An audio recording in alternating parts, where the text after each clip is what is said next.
Hey guys, in this video we'll be going through Black Mage job changes and addition that will be coming to Dawntrail. I had the privilege to finally attend a media tour, and I thank Square Enix and the FF14 team for that. Please note that this is the media tour build footage, and everything you see in this video are subjected to final adjustment and or changes before Dawntrail's release. Without further ado, let's get into it. Black Mage changes are actually massive, to the point that I actually consider this as a rework. Before we get into the spicy details, gauge has changed, yes, but there's also a new gauge called the Astro Gauge, which we will also dive into ASAP. The current gauge kind of remains the same, with just one change. Black Mage can store up to 3 stacks of polygon. You know, the gauge that you use to cast Xenoglossy? Now instead of 2, you get 3. And man, I'm very excited. Even though I only played this job at the tail end of 6.x, these changes kind of excites me. So let's go into the changes. We will not be talking much about existing one-to-one staffs that are the same as Endwalker. We will also ignore potency changes because again, these are subjected to final adjustment and or changes anyway. We will dive into what changed after level 90 to 100,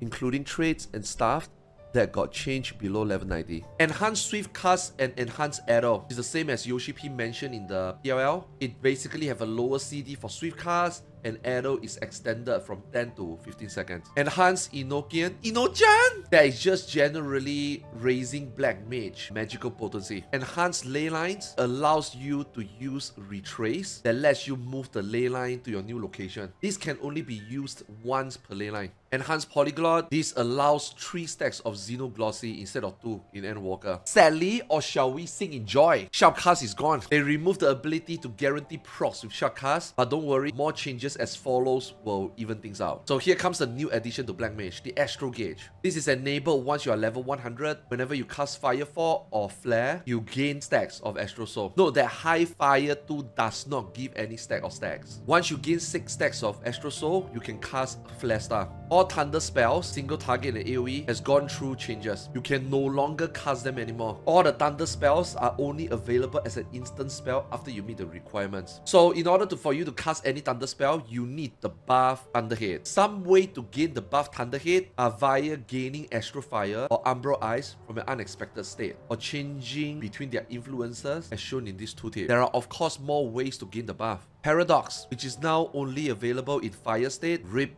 Ice Paradox, now grant not only Thunderhead buff, but also guarantees Firestarter, more instant spell. This is kind of a huge change. Mana Fort also underwent changes. Now it also gives you full Astro Fire tree, gives you a Thunderhead buff, grants you 3 Umbral Hearts, and gives you Paradox. Black Mage rotation definitely still seems strict, but it's kind of a major haul, and I cannot wait to see how it actually performs in an actual fight. And I almost forgot to mention Umbral Soul. There's no more mana takes. Whenever you cast an ice spell in the state, as you can see from the Umbral Soul tooltip, you gain the amount of mana. So yes, one Blizzard 3 to Blizzard 4 basically gives you 10k mana instantly. So there's no more server tick push.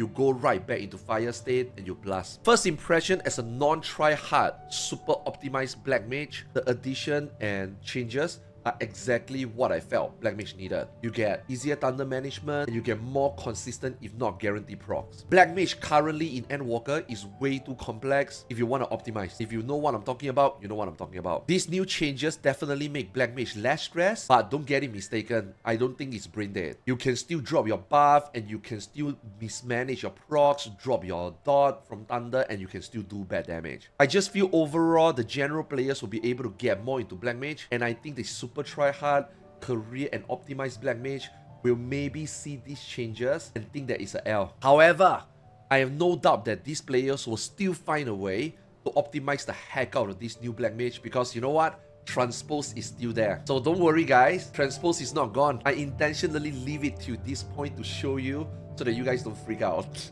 I'm pretty sure optimal spell speed tiers and Transpose line etc. will still be sniffed out by the career Black Mage. But overall, I think these changes are gonna make Black Mage 100% more appealing to play and less intimidating. I could be totally wrong. This might actually make Black Mage harder to play with the changes. Who knows? I try to cover as much as possible, but I could be missing something. Let me know what you think in the comment section below and drop a subscribe. Also remember to check out the other videos in the playlist that you will see on screen and also in the video description below. Thank you for watching. I'll see you guys in the next video. And thank you Square Enix and Final Fantasy XIV for giving me this playtest opportunity.